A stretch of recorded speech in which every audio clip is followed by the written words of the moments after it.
Muitos dizem que polvos são extraterrestres por mudarem de cor, terem inteligência alta e 3 corações, mas este pode ser o gênero de polvo mais estranho. Os argonautas, onde para começar, quando o macho está pronto para o ato da reprodução, ele arranca seu próprio membro, chamado ectocótilo, e o deixa no local de fecundação da fêmea, onde são geradas mais de 40 mil crias.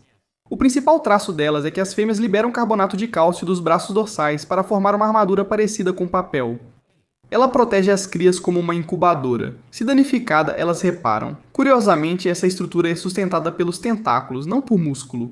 Aliás, já foram registrados comportamentos em que eles se prendem às campânulas das medusas, usando-as como meio de transporte e proteção, mostrando mais uma vez que os cefalópodes são incrivelmente inteligentes. E isso é tudo. Como sempre digo, lembrem-se de me seguir e amar a natureza. Obrigado. Estes são os camarões vampiro. E sim, eles podem ser seus animais de estimação. Como sempre, antes de começar, lembre-se de adquirir exemplares criados em cativeiro e verificar as legalidades do seu país. Eles possuem apêndices parecidos com leques, usados para filtrar água e se alimentar de microfauna, sedimentos e detritos. É recomendável usar corrente no aquário para garantir fluxo e capturar alimentos. Eles costumam atingir 10 centímetros, mas podem crescer mais e viver até 10 anos com bons cuidados. O aquário deve ter no mínimo 20 galões, sendo o maior preferível. Use substrato de areia, muita vegetação e esconderijos, pois são tímidos.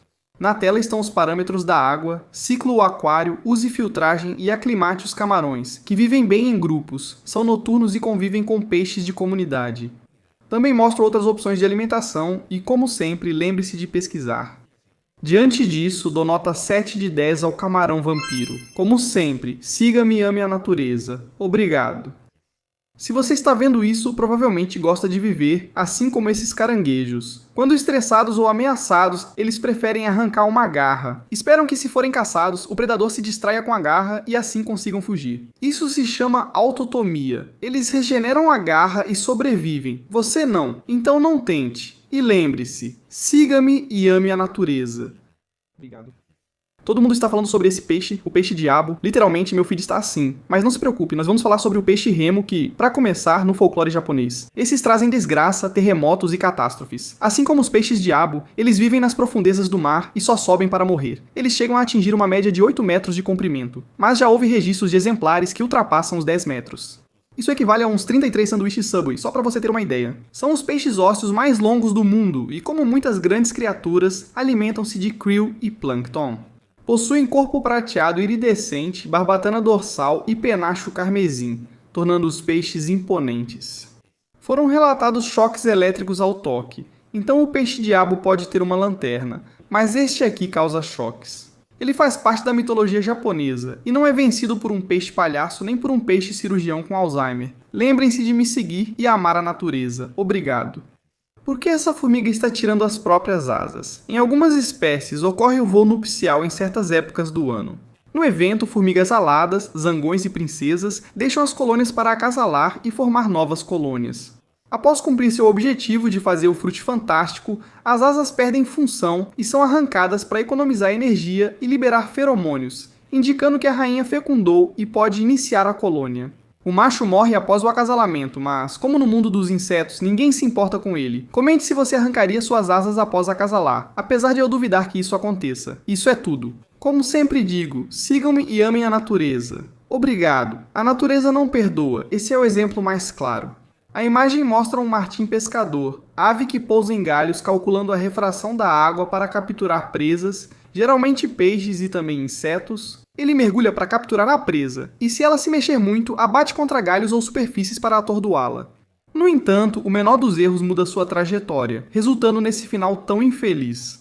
Essas aves estão completamente adaptadas com uma terceira pálpebra para se protegerem debaixo d'água, uma plumagem que funciona como impermeável, mas infelizmente não estão adaptadas para atravessar folhas. E isso seria tudo. Como sempre digo, sigam-me e amem a natureza. Obrigado. Bob Esponja não mentiu. Esse cara existe e é enorme. Os vermes, ou anelídeos, são um filo de invertebrados que, diferente das lagartas, as minhocas não viram borboletas. Seguem rastejando a vida toda. Algumas atingem 2 metros, sendo a maior da Austrália. Nada surpreendente, mas a América do Sul também se destaca. Neste vídeo, a minhoca gigante sul-americana enfrenta uma cobra coral. Existem anelídeos de terra, de água e as belas sanguessugas sugadoras de sangue. Eles se reproduzem de várias maneiras, sexualmente, como eu e você, assexuadamente ou por fragmentação. Ou seja, se você cortar, viram 2. Apesar de simples, são dos seres mais importantes e abundantes do mundo. Indicadores de ecossistemas saudáveis, fertilizam, descompactam o solo e alimentam várias espécies. Mas a pergunta mais importante que vou te fazer neste vídeo é a seguinte: se sua namorada fosse uma minhoca, você continuaria amando ela? E é isso. Como sempre digo, sigam-me e amem a natureza. Obrigado. Observamos caracóis se alimentando da famosa caravela portuguesa. Não é uma água-viva, mas uma colônia de organismos. Podem ser mortais para humanos, especialmente crianças e pessoas com saúde debilitada.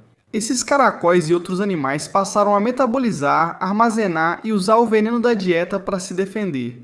O mesmo ocorre com o Glaucus atlânticos, que também come caravelas portuguesas, rãs venenosas, baiacu e pitorrui. Talvez eu não tenha pronunciado certo, mas esse é um dos poucos pássaros tóxicos por comer besouros da Nova Guiné. O ato de um animal roubar e reutilizar toxinas da presa chama-se cleptotoxismo. Como sempre, sigam-me e amem a natureza. Obrigado. Há vários tipos de mães, cada uma cuidando dos filhos de formas diferentes. Grilos, por exemplo, usam ovipositores para enterrar ovos no solo e protegê-los de predadores. A estoufiura, semelhante a uma estrela do mar, desova ovos que ficam à deriva até encontrarem, por sorte, o gameta de outro da espécie. Há também os conhecidos cavalos marinhos. A fêmea deposita os ovos no macho com um ovipositor e ele assume a responsabilidade de dar à luz. Já os elefantes africanos gestam um filhote por 22 meses. São muito dependentes e recebem cuidados até os 10 anos. Porém, o ser humano é o animal que mais depende dos pais. Isso era óbvio. Como vou trabalhar se sou só um bebê de 35 anos? Lembrem-se de me seguir e amar a natureza. Obrigado. Hipnose existe e esses animais provam isso. A aranha saltadora encanta a fêmea com sua dança e abdômen colorido, mas nem tudo é cortejo. As cobras se erguem, se inflam e te encaram com o olhar mais penetrante, intenso e hipnotizante de todo o reino animal. Isso é para paralisar a presa e facilitar a caça. E aproveitando que agora o peixe abissal está na moda, sim, sua luzinha deixa os peixes hipnotizados antes de devorá-los. Pelo menos ele garante que eles vão para o céu felizes. Você pode hipnotizar uma galinha desenhando uma linha reta, assim ela não se move. E por fim, temos a bela sépia. Veja essas cores. Se eu fosse um peixe, também me aproximaria para ser comido. Para mim, é o animal mais colorido e hipnotizante que eu poderia olhar por horas. O que você acha? Conhece outro animal que te hipnotiza ou tira o fôlego? É isso. Como sempre digo, me sigam e amem a natureza. Obrigado. Por que as cabras e outros animais recebem bloco de sal? O sódio é essencial para a saúde e qualidade de vida de todos os seres vivos, sendo vital para nervos e músculos. Esses blocos ainda trazem minerais como cálcio, fósforo, magnésio, zinco e selênio, que fortalecem ossos, imunidade e fertilidade. Além disso, obviamente, se eles lambem o sal, vão sentir sede, ajudando a manter o gado bem hidratado em climas quentes. Isso evita deficiências nutricionais que o grão, o capim ou qualquer que seja a dieta deles não possa fornecer. Mas o maior benefício é vê-los e obter um tremendo ASMR. E é isso. Como sempre digo, lembrem-se de me seguir e amar a natureza. Obrigado. As estrelas do mar usam esses milhares de bracinhos, conhecidos como pés ambulacrais, para se mover, segurar suas presas, abrir conchas exercendo pressão ou se fixar em superfícies. Quando a presa está na posição, a estrela do mar expulsa seu estômago. Sim, ela expulsa o estômago pela boca, envolvendo o jantar para digeri-lo lentamente. Ela faz isso com diferentes enzimas. Quando a presa vira líquido, é absorvida, e o que não é digerido é expulso pela boca. Pois elas não têm ânus. Interprete a foto como quiser. Lembrem-se de me seguir e amar a natureza. Obrigado. Assim como os crocodilos, os gaviais existem há mais de 100 milhões de anos. Mas por que quase não se fala deles? Vivem em rios da Índia, Nepal e Bangladesh. E seu focinho longo serve para capturar peixes. Embora também comam pessoas, isso ocorre de maneira diferente do que se imagina em muitas tradições locais. Os corpos das pessoas que passam para o outro lado são jogados nos rios, e os gaviais simplesmente aproveitam a oportunidade de uma refeição fácil e simples. Sim, pode parecer estranho, mas graças a isso, os nutrientes são reciclados e não há um desequilíbrio ecológico. Então devemos agradecê-los. Na ponta do focinho, os machos desenvolvem um bulbo chamado gara, para conquistar as fêmeas e se comunicar, já que funciona como uma câmara que gera ondas sonoras. Eles põem de 30 a 60 ovos do tamanho de uma bola de beisebol, e já foram registrados exemplares com até 6 metros. E para responder à pergunta do início, eles são conhecidos na natureza porque estão em perigo crítico de extinção. Esses vídeos servem para isso, e é tudo. Como sempre, sigam-me e amem a natureza. Obrigado. Um pequeno lembrete de que os hamsters não devem ficar em grupos. Eles não são animais sociais e, na verdade, são muito territoriais, o que pode causar brigas mortais que podem resultar em...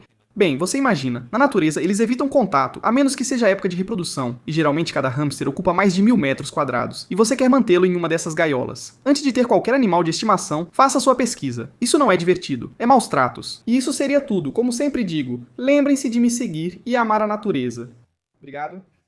Não, é um crocodilo fingindo se afogar para atrair presas, segundo se acredita. Esse comportamento foi registrado na Indonésia recentemente, gerando debate sobre a inteligência dos crocodilos. Acredita-se que seja para atrair humanos e conseguir 2 presas, mas não há evidências. Sabe-se apenas que podem ficar de meia hora a algumas horas submersos. Além de serem nadadores experientes, então definitivamente eles não estão se afogando. Mas me diga o que você acha nos comentários. E é isso, como sempre digo, lembrem-se de me seguir e amar a natureza. Obrigado.